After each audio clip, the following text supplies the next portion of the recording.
My name is Ava Monroe.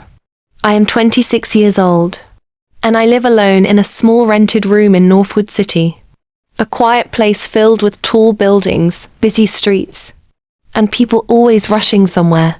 2 months ago, I lost my job as a receptionist in a small travel agency. That time was very hard for me. Every morning, I woke up early, made myself a cup of coffee, and sat in front of my old laptop. I sent out job applications and wrote many emails, hoping someone would reply. But nobody did. Days turned into weeks, and weeks into months. My savings slowly disappeared. I had to count every coin to buy food. My rent was due soon, and I didn't know how I would pay it. I felt tired, scared, and alone. One rainy evening, my best friend Isla came to visit me. She brought a small box of donuts and smiled kindly. But I could see in her eyes that she was worried about me. "Ava, you look so pale," she said softly. "What's wrong?" I told her everything. How I lost my job, how I couldn't pay rent, and how hopeless I felt. She listened quietly. Then she said something that surprised me. "Ava," she said, "some people can't have babies, so they pay women to carry a baby for them. It's called surrogacy. You could earn a lot of money." I looked at her, shocked. "People really do that?" "Yes," she nodded. "It's legal. You could help a family and earn enough to start over." That night, I couldn't sleep. Her words kept echoing in my mind. $500,000. It sounded impossible, but that money could change everything. I could pay my debts, my rent, and even open my dream coffee shop. So the next morning, I searched online for private surrogacy offers. One ad caught my eye. Private agreement. Healthy woman needed. $500,000. Confidential. Serious inquiries only. I read it again and again. The next day, I decided to visit the address. It was a large white house on the edge of the city. My hands were shaking as I rang the doorbell. After a few seconds, a tall man opened the door. He had calm but serious eyes. "My name is Julian Vance," he said. "You must be Ava," I nodded. He invited me inside. The house was quiet, bright, and smelled like roses.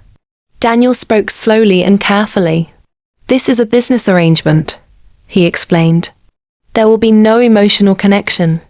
After the baby is born, you will leave, and there will be no contact. You must live here for 9 months. No phone, no friends, no visitors. Everything must stay private." He placed a contract on the table. My heart was beating fast. I didn't read every word. I just knew I needed the money. With shaking hands, I signed my name. And just like that, my 9 months began. Living in Mr. Sterling's house was strange and quiet. A doctor came every morning to check my health. I ate healthy food, rested a lot, and wasn't allowed to go out. Julian worked long hours in his office. He didn't talk much, but when he did, his voice was gentle. One evening, I found him sitting alone in the living room. He looked lost in thought. When he saw me, he said quietly, "You can sit if you want." We sat in silence for a while. Then he began to speak. He told me that his wife had passed away 2 years ago in an accident, and she had been pregnant at that time. His voice trembled when he said, "I just want to have a family again." Hearing this, my heart ached for him. I finally understood the sadness behind his eyes. After that night, things changed a little. Julian and I started talking more about books, music, and simple things like the weather. Sometimes he made me tea. Sometimes he even smiled. And when he did, his whole face looked softer. One afternoon, we sat in the garden together.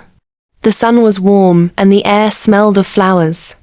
Julian looked at me and asked, "Have you thought of names for the baby?" My heart jumped. "Yes," I said shyly. "If it's a boy, I like Liam. It means strong-willed. And if it's a girl, maybe Ella. It means light." He smiled and wrote the names in a small notebook. That little moment made my heart flutter. I knew I wasn't supposed to feel anything. It was part of the contract. But my heart didn't listen. One morning, there was a loud knock on the door. When Julian opened it, a beautiful woman stood outside. Her eyes were full of anger. "Julian," she shouted. "Who is this woman?" She pointed at me without looking closely. "She's the surrogate," Julian said calmly. I later learned she was his ex-fiancée. Her voice shook as she said, "You really think this will fix your pain? That this is how you move on?" Then she turned and left. After she left, I felt small and unwanted. I went to my room and closed the door.